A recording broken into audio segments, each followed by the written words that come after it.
जय जिनेंद्र सभी को। आपका स्वागत है अहिंसा वाइफ चैनल में। दुनिया बदलने निकले हो, कभी खुद को बदल कर देखा है? और व्यवस्था को बदलने के पहले अपनी अवस्था को बदल दो तो अव्यवस्था कभी होगी ही नहीं। जिज्ञासु गुरु के पास पहुंचा और गुरु से निवेदन किया, गुरुदेव मुझे कोई रास्ता बताओ, मैं पूरे गांव को बदलना चाहता हूं। गुरुदेव कोई रास्ता बताओ, मैं पूरे गांव को बदलना चाहता हूं। गुरु ने मुस्कुराया, बोला बेटा गांव को बदलने के लिए क्या करना है?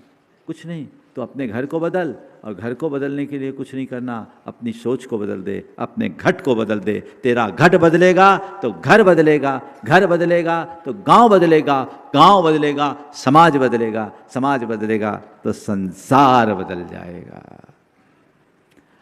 बदलाव भीतर चाहिए, और भीतर से वही बदल पाता है जो भीतर से जीता है। अपने भीतर परिवर्तन, एक बड़ा परिवर्तन अपेक्षित है।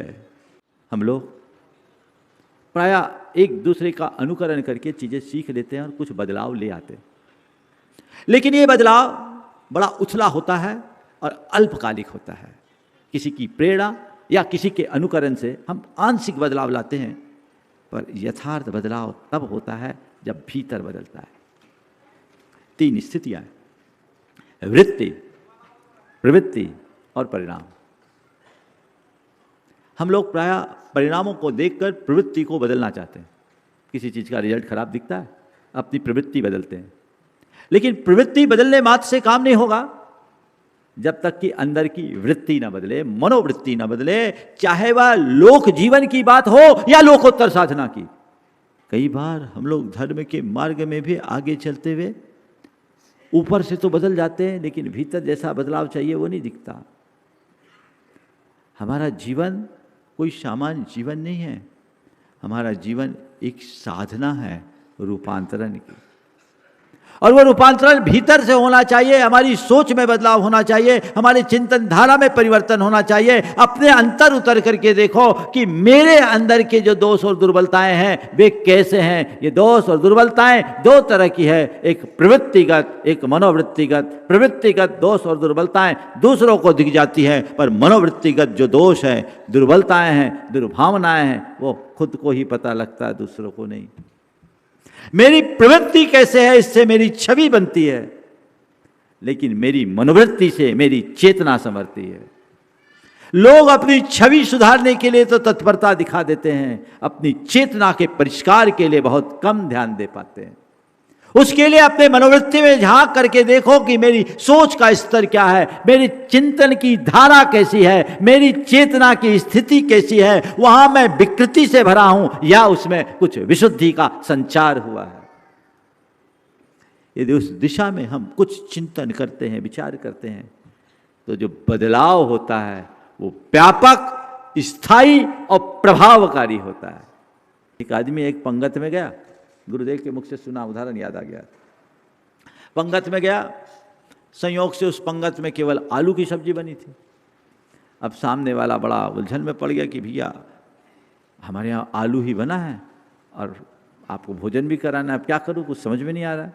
उसने कहा कोई बात नहीं भाई, हम कॉम्प्रोमाइज़ कर लेते हैं, तुम आलू मत देना, झोल झोल दे देना, उससे हम अपना काम चला लेंगे। केवल झोल झोल दे देना, उससे हम अपना काम चला लेंगे। ठीक, सामने वाला भी सोचा इसका नियम पल जाए भाई, हम इसके नियम को भंग क्यों करें। तो जब आलू परोस रहा था तो आलू को रोकते हुए झोल झोल उसकी थाल में डाल रहा था, उसकी कटोरी में डाल रहा था। और जब झोल डालने लगा तो उसने कहा भैया जो अपने आप आ रहा है उसको क्यों रोक रहे? हाँ, जो अपने आप आ रहा है उसको क्यों रोकते हो? अगर मनुष्य की अंदर की मनोवृत्ति नहीं बदलती तो वो कोई ना कोई गली निकाल लेता है। जरूरत वृत्तियों के परिष्कार की है।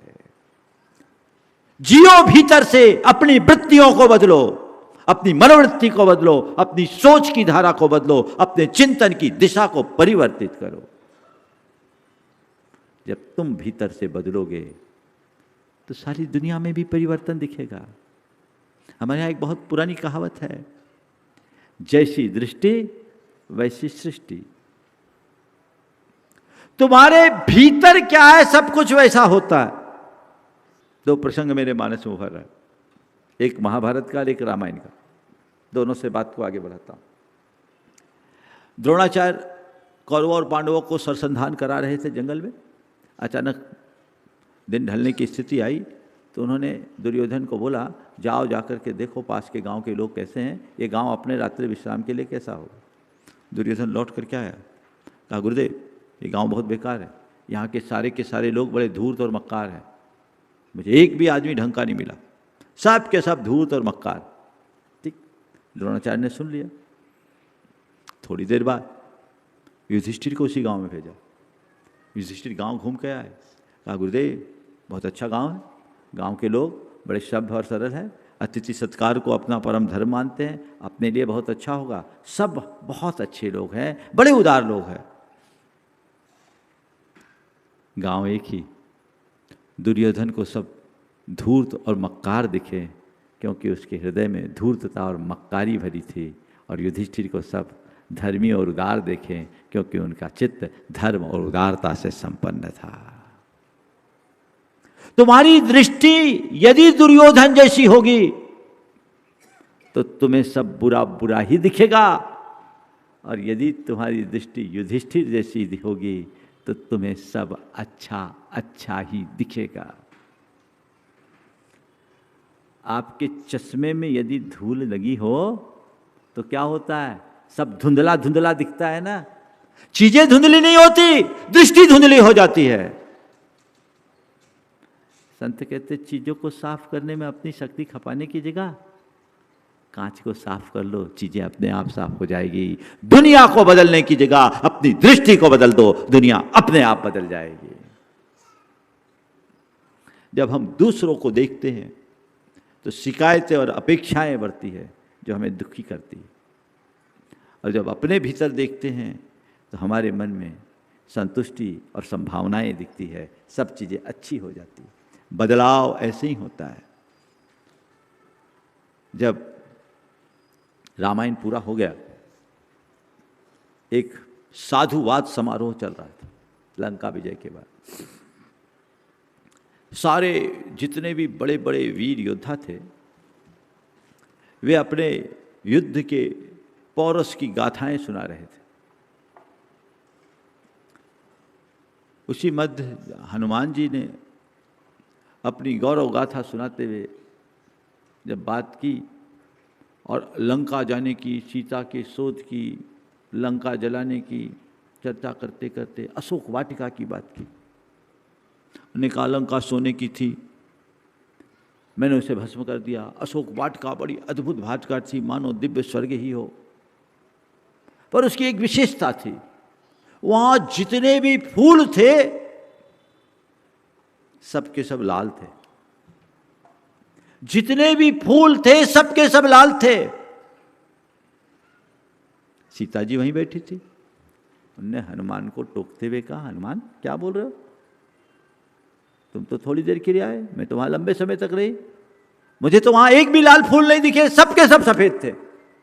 अब हनुमान जी के माथे में मिथ्या बोल ही नहीं सकता, वो भी श्री राम के सामने, सब लाल थे। सीता कही कि मैं थोड़ी मिथ्या बोलूंगी, मुझे तो एक भी लाल नहीं दिखे, सबके सब सफेद थे।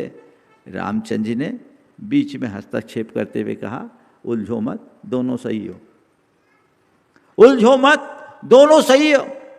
सब लोग कहे दोनों कैसे सही होंगे? बोले देख हनुमान, तुम जब गए तो तुम्हारी आंखें गुस्से में लाल हो गई थी, तुम जब वहां गए तो तुम्हारी आंखें गुस्से में लाल हो गई थी, इसलिए तुम्हें सारे फूल लाल दिख रहे थे, क्योंकि तुम्हारी आंखें लाल थी और सीता के हृदय में सात्विकता भरी थी, इसलिए उसकी आंखों में सब सफेद दिख रहे थे। प्रसंग हमें यही बताता है कि चीजें हमारे दृष्टिकोण पर निर्भर करता है। बदलाव अंदर आना चाहिए, सबको बदलना है। 4 स्तर पर बदलाव करो, विचार बदलो, वाणी बदलेगी, वाणी बदलो, व्यवहार बदलेगा, विचार बदलो, वाणी बदलेगी, वाणी बदलो, व्यवहार बदलेगा, व्यवहार बदलो, वातावरण बदलेगा, वातावरण बदलो, संसार बदलेगा।